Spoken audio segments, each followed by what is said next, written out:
Mukhang bumabawi si tatay at nakauwi nga uli ngayon mga kananay. Kamusta mga kananay? At eto nga't nakauwi nga uli ang aking tatay Kiko. Galing po kasi siya sa kanya reprisal mga kananay, kaya dumaan na nga rin dito sa bahay. Bali 1 day lang naman siya ngayon mga kananay, kaya nga naisip ko ngayon na ipagluto siya ng kanyang request sa akin na kare-kareng tilapia. Nagustuhan niya kasi niluto kong kare-kareng tilapia. Ilang beses ko na nga to iniluluto dahil nung nagluto ako nung una talagang hindi niya makalimutan mga kananay. Kaya ayan, pupunta tayo mamaya sa palengke para makabili ng mga sangkap. Sa ngayon ay kailangan ko munang ayusin ang kanyang mga gamit at pinagtimpla ko na nga rin ng kape mga kananay. At ito nga ay lumabas na nga kami ni Mami Nimpa mga kananay para bumili ng aming mga uulamin. Pumipili na nga ako ng mga sangkap mga kananay, pati ng tilapia na aking gagamitin. At pagkatapos nga ay kami ay babalik na rin sa bahay mga kananay. Ito nga't ipiprito ko na yung tilapia ang aking binili mga kananay, nang bigla na lang akong nagulat.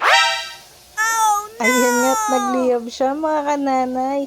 Hindi po yan sa mismong kalan kundi po dun sa may pinakakawali kasi sobrang lakas nga po ng aking kalan mga kananay. Medyo naparami po kasi ako ng paglagay ng mantika sa loob ng kalan na yan. Pagka ganyan pong malakas mga kananay, hinaan nyo lamang po yung blower mga kananay para humina po ito. Nang mahinaan ko nga ito mga kananay ay hindi naman na po ito sumiklab mga kananay, kaya wag po kayong matataranta mga kananay. Hiniwa ko na nga pala yung aking mga gulay na gagamitin para sa aking kare-karing tilapia mga kananay. Kompleto po ba yung aking nabili mga kananay? Meron akong talong, sitaw, pechay at saka po yung puso ng saging mga kananay. At meron din nga pala ako nabili dyan na kare-kare powder mga kananay. Tapos nagdagdag din po ako ng peanut butter dyan dahil meron po akong stock dito sa bahay. Ang bilis nga lang naluto ng aking piniritong tilapia mga kananay, at ito nga ay aking hahanguin na mga kananay. Kayo mga kananay, anong paborito nyong version ng kare-kare ang inyong iniluluto? Ako talaga sa lahat ng kare-kare,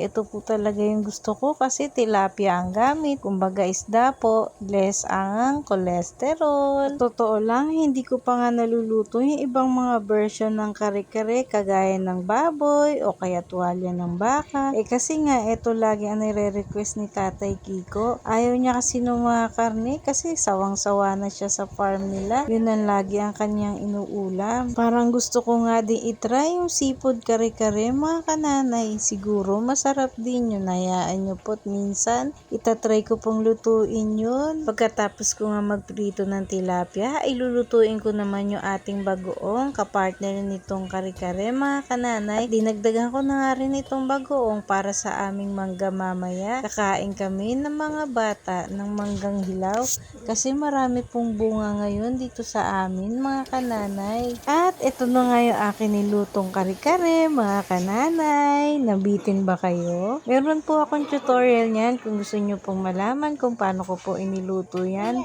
At ito nga ay kumakain na kami ng aking mga anak at si tata. Tara, sabayan nyo na po kaming kumain mga kananay. Hanggang dito na lamang po. Thank you for watching mga kananay. Don't forget to follow, heart and share.